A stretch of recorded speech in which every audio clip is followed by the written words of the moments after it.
வணக்கம் மக்களே, எல்லாம் நல்லா இருக்கீங்களா? இன்னைக்கு வந்து கருவாடு குழம்பு எப்படி வைக்கிறதுன்னு பார்ப்போங்க மக்களே. இந்த எல்லாம் தேவையான தக்காளி, சின்ன வெங்காயம், வெள்ளைப்பூடு, உப்பு, குழம்பு பொடி, தேங்காய், புளி, மல்லிப்பொடி, மஞ்சப்பொடி எல்லாம் எடுத்து வச்சுருக்கேன்.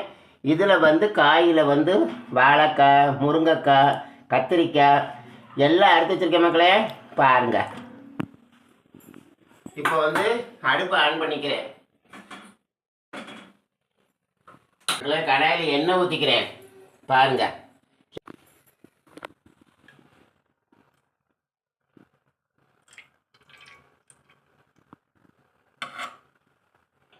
மக்களே, சட்டி காஞ்சிருச்சு. இது வந்து சின்ன ஸ்பூனுக்கு 1 ஸ்பூன் போட்டிருக்கேன். கடுகு உளுந்தம் பருப்போம் பாருங்க மக்களே. இது வந்து சின்ன ஸ்பூனுக்கு 1/2 ஸ்பூனு வெந்தயம் பார்த்துக்கோங்க, 1/2 ஸ்பூனு தான் சின்ன பாருங்க. இது வந்து இது ஒரு சின்ன ஸ்பூனுக்கு 1/2 ஸ்பூனு தான் சீரகம். பிடிக்குதா பாருங்க. இது வந்து 10 சின்ன வெங்காயம், 10 சின்ன வெங்காயம் அப்படி கணக்கு பண்ணிக்கோங்க, போடுறேன் பாருங்கள்.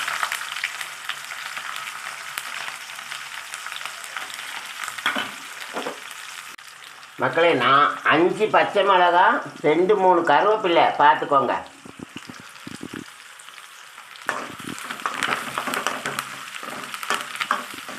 நம்மளுக்கு வந்து கருவாடு குழம்புக்கு வந்து ரொம்ப வந்து வதக்கக்கூடாது, அப்படியே தான் எல்லாம் போடணும்.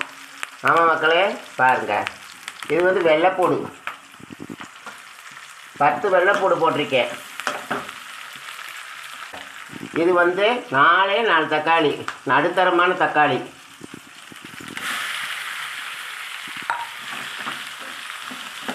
மக்கள் கத்திரிக்காய் பாருங்கள், கத்திரிக்காய், முருங்கைக்காய், இந்த வாழைக்காய் எல்லாத்தையும் ஒன்றா அரைச்சி போட்டிருக்கேன் மக்களே, நல்லா ஒன்றா அரைச்சி போட்டிருக்கேன். இப்போ இதில் போட போகிறேன், சட்டியில் போட போகிறேன் மக்களே.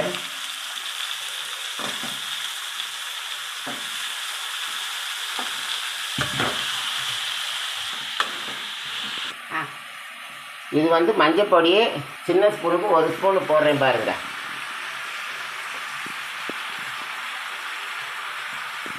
இது வந்து 5 ஸ்பூனு மல்லிப்பொடி பார்த்துக்கோங்க, உங்களுக்கு போட போகிறேன். மல்லிப்பொடி போட்டேன்.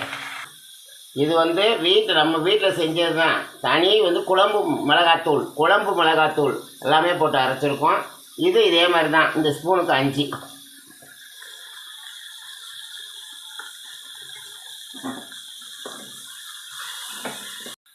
மக்களே, தேவைக்கு உப்பு, நம்ம தேவைக்கு தான் உப்பு வந்து ரொம்ப தேவையில்லை பாருங்கள். உப்போட அளவு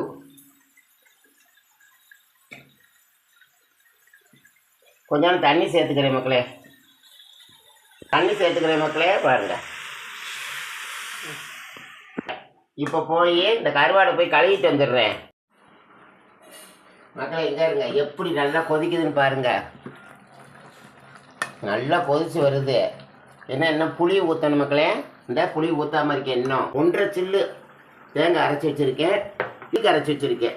இப்போ ஊற்றிடுவோம் மக்களே, வாங்க. இந்த ஊற்றப்பறேன் பாருங்க. போதும், தேவைக்கு தான். அதாவது தேவைன்னா 1 ஸ்பூனு, இந்த ஒரு எலுமிச்சம்பழம் அளவு தான் இந்த புளி ஊற்றிருக்கேன் மக்களே. தேங்காய் அரைச்சி வச்சுருக்க தேங்காய் ஊற்றுறேன் பாருங்கள்.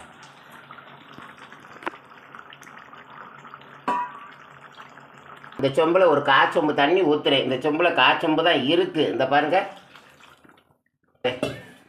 மக்களே. வந்து கருவாடு இன்னும் போடலை, இந்த கழுவி கொண்டு வந்து வச்சுருக்கேன். ஏன்னா இது கொதிக்கட்டும் கொஞ்சம். ஏன்னா இது போட்டோடனே வஞ்சிர மீன் கருவாடு அப்படிங்கும்போது போட்டோடனே கரைஞ்சிரும். அதனால் வந்து கரையை தான் செய்யும் இது வந்து. அதனால் போடும்போது வீடியோவில் காமிக்கிறேன்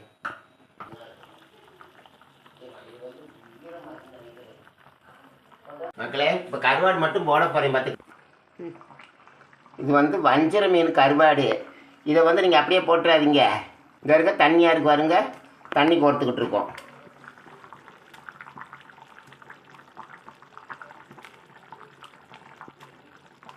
மக்களே, போட்டோன்னே நிப்பாட்டிடணும்.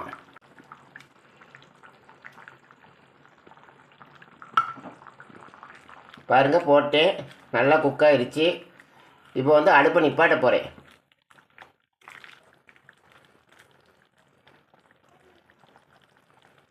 பார்த்துக்குங்க மக்களே, டேஸ்ட்டு பார்ப்போம்.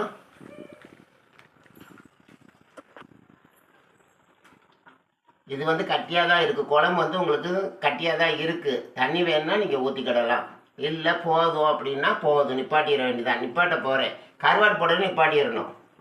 பார்த்துக்குங்க, செம்மையாக இருக்குது, வேறு லெவல். கருவாட்டு குழம்பு எப்படி இருக்குன்னு நீங்களும் செஞ்சு பாருங்கள் மக்களே. சொல்லுங்கள் இந்த குழம்பு எப்படி இருக்குன்னு. ஒரு லைக் பண்ணுங்கள், ஒரு கமெண்ட் பண்ணுங்கள், ஒரு ஷேர் பண்ணுங்கள், ஒரு சப்ஸ்கிரைப் பண்ணுங்கள். சரியா?